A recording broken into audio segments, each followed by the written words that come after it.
The massive alien warship times Dominion's Pride times drifted silently through the asteroid field, its sensors sweeping for any trace of the illegal mining operation. Captain Zethkar of the Galactic Council's enforcement fleet adjusted his chitinous exoskeleton and watched the displays with growing irritation.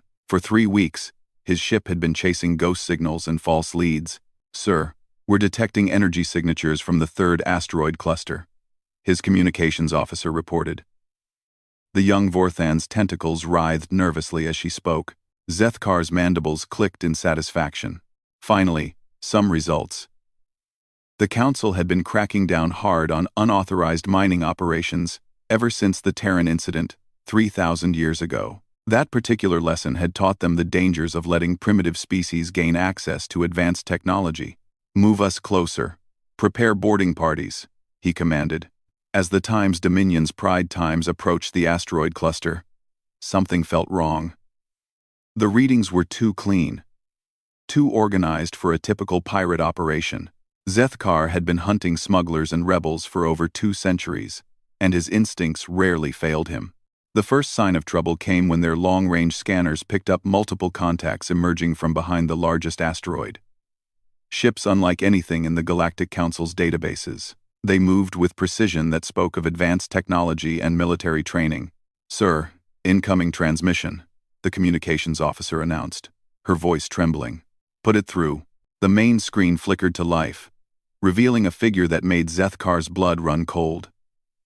The being appeared humanoid, with pale skin and dark hair, wearing what looked like a simple black uniform, but it was the eyes that struck fear into the alien captain's heart. They held a coldness that spoke of terrible purpose. "Greetings, Captain," the human said in perfect galactic standard. "My name is Admiral Sarah Chen, of the Terran Liberation Fleet.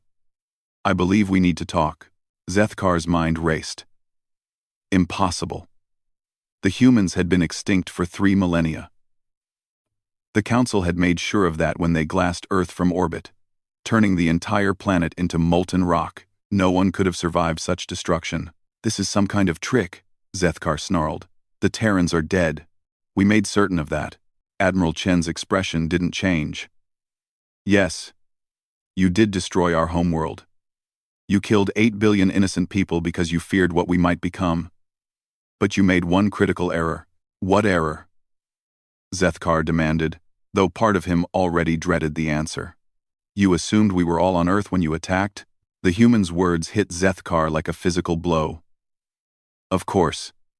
The humans had been an exploratory species, always pushing outward, always seeking new frontiers. There could have been colonies, research stations, deep space missions that weren't on Earth during the attack. "Impossible," he whispered. "We would have detected any survivors." Chen smiled, but there was no warmth in it. "You detected what we wanted you to detect. For 3,000 years, we've been hiding in the dark spaces between stars, growing stronger, learning from our mistakes. Did you really think a species capable of splitting atoms and reaching for the stars would simply vanish?" Around the Dominion's Pride asterisk, more human ships appeared, seemingly materializing out of empty space. Their design was sleek and predatory, incorporating technologies that shouldn't exist. Zethkar realized with growing horror that they must have been developing in secret for millennia. "What do you want?" he asked, trying to keep the fear from his voice. "Justice," Chen replied simply. "For 3,000 years, the Galactic Council has ruled through fear and oppression. You destroyed our world not because we threatened you, but because we represented something you couldn't control. Hope, progress. The idea that a young species could rise to challenge the established order." Zethkar activated his ship's emergency beacon, but nothing happened. His weapons officer reported that all systems were being jammed by some unknown technology. "You're making a mistake," he said desperately. "The Council commands thousands of worlds, millions of ships. Even if you've survived, you cannot hope to challenge our might." Chen leaned forward, her eyes burning with righteous fury. "Captain, you're about to learn something that your Council forgot long ago. Humanity's greatest strength was never our technology or our numbers. It was our absolute refusal to surrender in the face of impossible odds. The human ships began moving into attack formation, their movements coordinated with machine-like precision. But what terrified Zethkar most wasn't their obvious military superiority. It was the calm, methodical way they approached the situation. These weren't hot-headed rebels striking out in anger. These were cold, calculating warriors who had spent 3 millennia planning their revenge. Your council believed that fear would keep the galaxy in line, Chen continued. They were wrong. Fear creates hatred. Hatred creates determination. And determination, Captain, creates monsters. Zethkar watched helplessly as his proud warship was surrounded by vessels that shouldn't exist, crewed by a species that should have been extinct. In that moment, he understood that the galaxy was about to change forever. The humans hadn't just survived. They had evolved into something far more dangerous than the Council had ever imagined. Send a message to the Council, Chen ordered her crew. Tell them that the children of Earth have returned. Tell them that the age of their dominion is ending. As the first human weapons powered up, casting an eerie glow across the asteroid field, Captain Zethkar realized that his species had awakened something that should have been left to rest in peace. High Counselor Vex Thara received the emergency transmission while addressing the quarterly session of the Galactic Assembly. The ancient crystalline being's form shimmered with agitation as she processed the impossible message from Captain Zethkar's ship. Humans, she whispered, the word carrying across the vast chamber like poison. The assembled representatives from 1,000 worlds fell silent. Even the youngest species knew the stories of the Terran extinction, the cautionary tale that had kept the galaxy stable for 3 millennia. The humans had been too ambitious, too unpredictable. Their destruction had been necessary for galactic peace. Impossible, declared Counselor Mordak, of the Hegemony Worlds. His massive bulk shifted uneasily on his ceremonial platform. We confirmed the sterilization personally. Every continent, every ocean, reduced to ash and glass. Vex Thara's crystalline structure pulsed with angry light. Then explain how Admiral Sarah Chen, of the Terran Liberation Fleet, just destroyed 3 of our enforcement vessels. The chamber erupted in chaos. Representatives shouted questions and accusations while security forces scrambled to verify the reports. But Vex Thara already knew the truth. Deep in her ancient memory banks, she held records that had been classified beyond even the highest levels of Council security. The humans hadn't been eliminated. They had been scattered. 3,000 years ago, when the Council made the decision to destroy Earth, they had indeed overlooked something crucial. Humanity's tendency to spread beyond their homeworld like seeds on solar winds. There had been research stations in distant systems, generation ships launched toward nearby stars, hidden colonies on worlds the Council hadn't even known existed. Seal the chamber, Vex Thara commanded. What I'm about to reveal cannot leave this room. As force fields activated around the assembly hall, cutting off all external communications, the High Counselor began to speak. She told them about Project Starfall, the secret operation that had tracked down most of the human survivors over the centuries following Earth's destruction. She revealed the classified files showing how isolated human settlements had been quietly eliminated. Their populations relocated to prison worlds or simply disappeared. We thought we had found them all, she admitted. Apparently we were wrong. Counselor Yithara of the Symbiont Collective raised a trembling appendage. How many could have survived? Surely not enough to pose a real threat. Before Vex Thara could answer, every display screen in the chamber activated simultaneously. The image that appeared made even the bravest warriors among them recoil in fear. It showed Admiral Chen standing on what appeared to be the bridge of a massive warship, but the background revealed something that defied all logic. Behind her stretched a city in space, a massive construction of metal and energy that dwarfed even the Council's greatest achievements. Ships moved through the structure like blood cells through arteries, while massive manufacturing facilities worked endlessly to produce more vessels of war. Greetings, Counselors, Chen said, her voice carrying easily through their secured chamber. I wanted to personally introduce you to New Terra, the mobile capital of the Terran Federation. Population: 2 billion souls who remember what you did to their ancestors. The implications hit the assembled leaders like a physical blow. 2 billion humans, hidden for 3 millennia, building and planning and preparing. The Council commanded perhaps 50 billion beings across their territories, but they were spread thin, governing through bureaucracy and fear rather than unity of purpose. "You're wondering how we found you," Chen continued, seeming to read their thoughts. "The same way we've been watching you for centuries. Every species you've subjugated, every world you've strip-mined, every rebellion you've crushed, has created more allies for humanity. We didn't survive by hiding. We survived by helping others resist your tyranny." Vexthara's form flickered with desperate energy as she tried to trace the signal's origin. But every attempt was blocked by technology that operated on principles her scientists didn't understand. "What do you want?" she demanded. Chen's expression hardened. 3 things. First, the complete withdrawal of Council forces from every system colonized in the last 1,000 years. Second, reparations paid to every species you've enslaved or exploited. Third, the surrender of every Council member who participated in the Terran genocide. The chamber erupted in outraged shouts, but Chen simply raised her hand for silence. "You have 72 standard hours to consider our terms. After that, we begin taking what we're owed by force." The transmission ended, leaving the Council leaders in stunned silence. Finally, Councillor Mordak spoke. "They're bluffing. 2 billion beings cannot challenge our entire civilization, can't they?" Vexthara asked quietly. "The humans were already showing signs of technological advancement that exceeded our own when we destroyed Earth. What might they have achieved with 3,000 years of uninterrupted development and a burning desire for revenge?" As if summoned by her words, new reports began flooding in from across Council space. Human ships had appeared simultaneously in dozens of systems, moving with coordination that suggested a level of planning that spanned centuries. They weren't randomly attacking. They were systematically dismantling the Council's infrastructure with surgical precision. "They're targeting our communication relays," reported the military liaison, "and our automated defense platforms, and our supply routes. It's like they know exactly where every critical system is located." "Because they do," Vexthara realized with growing dread.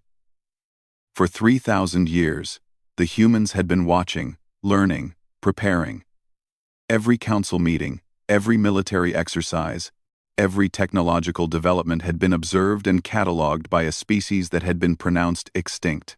"Councillors," she announced, her voice carrying the weight of absolute certainty, "I believe we are about to lose a war that began 3 millennia ago." In the distance, alarms began to sound as the first reports arrived of human forces attacking Council strongholds across the galaxy. The age of Galactic Council dominion was ending. Just as Admiral Chen had promised, the children of Earth had indeed returned, and they were no longer the naive species that had once reached for the stars with hope and wonder. They had become something far more dangerous. Humans with nothing left to lose, and all the time in the universe to plan their revenge. The Battle of Nexus Prime lasted exactly 18 hours and 14 minutes. When it ended, the Galactic Council's most powerful fortress lay in ruins, its defenses shattered by weapons that seemed to bend reality itself. Admiral Chen stood in the command center of what had once been the Council's most secure facility, watching as her engineers worked to extract critical data from the surviving systems. Around her, human soldiers moved with quiet efficiency, securing the station and processing the thousands of alien prisoners who had surrendered rather than face complete annihilation. "Admiral," called Commander Torres from one of the workstations, "we've accessed their strategic databases. The intelligence is even more valuable than we hoped." Chen nodded, but her expression remained grim.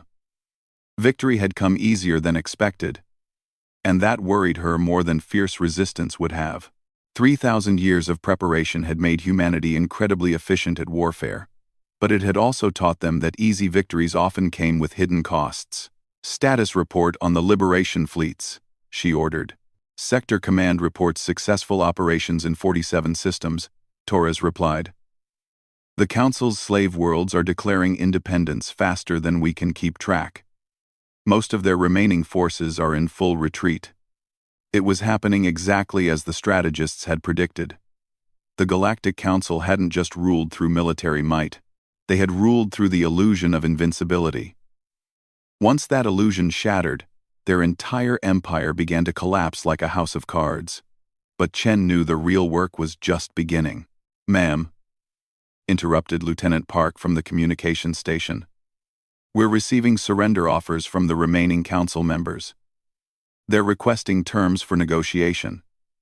Chen almost smiled. "Almost. Put them through." The main display activated, showing High Counselor Vex Thera's crystalline form flickering with what Chen had learned to recognize as extreme stress patterns. Behind the council leader, other alien officials huddled in what appeared to be an emergency bunker. "Admiral Chen," Vex Thera began, her voice carrying undertones of defeat. "We wish to discuss terms for ending this conflict." "There are no terms to discuss," Chen replied flatly. 3,000 years ago, you had a choice. You could have welcomed humanity into the galactic community or dealt with us fairly as equals. Instead, you chose genocide. Now you face the consequences of that decision. "But surely you don't intend to destroy every council world," protested Counselor Mordak. "We're talking about trillions of innocent beings." For the first time, Chen's cold mask slipped slightly, revealing the pain beneath. 8 billion innocent humans died when you glassed Earth. Did their innocence matter to you then? The alien leaders fell silent, unable to answer. However, Chen continued, "Humanity learned something during our long exile. We learned the difference between justice and revenge. Justice requires that crimes be punished, but also that innocence be protected." She gestured to her aide, who activated a new display showing detailed plans for post-war reconstruction.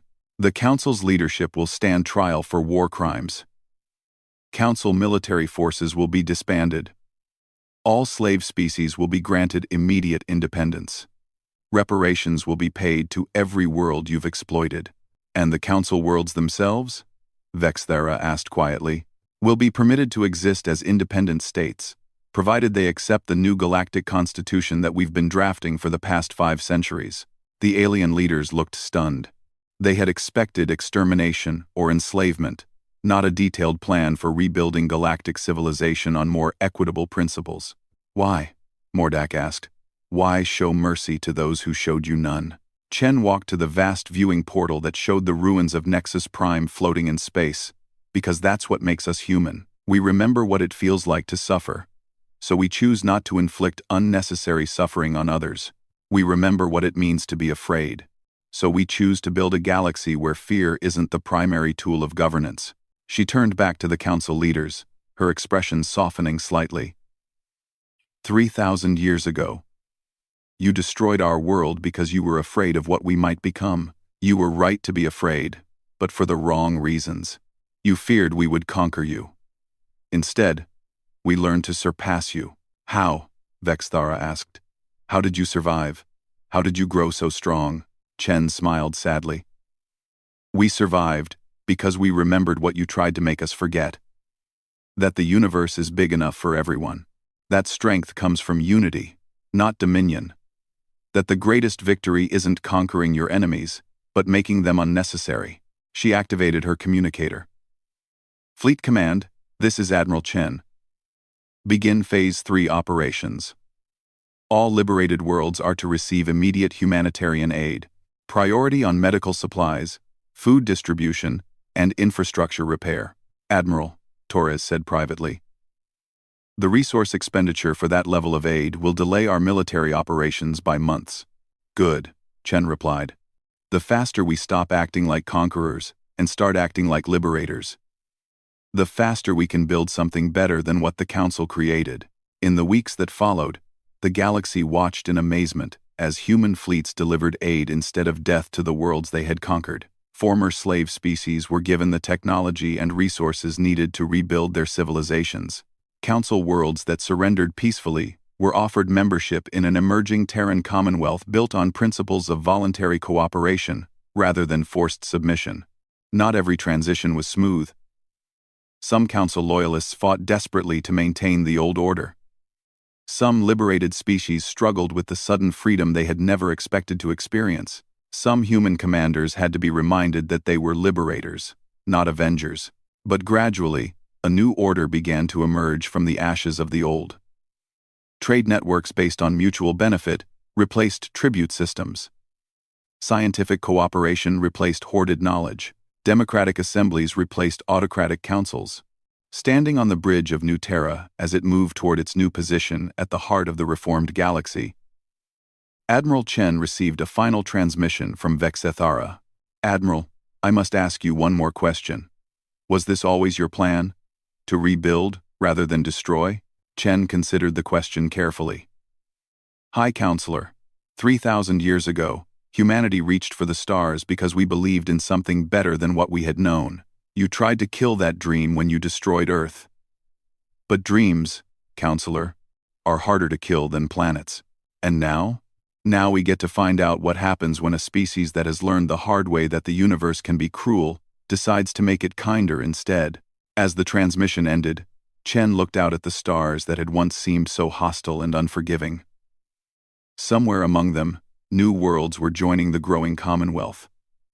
Former enemies were becoming allies, and the children of Earth, scattered by tragedy but united by hope, were finally coming home to a galaxy that had room for everyone. The age of the Galactic Council was over.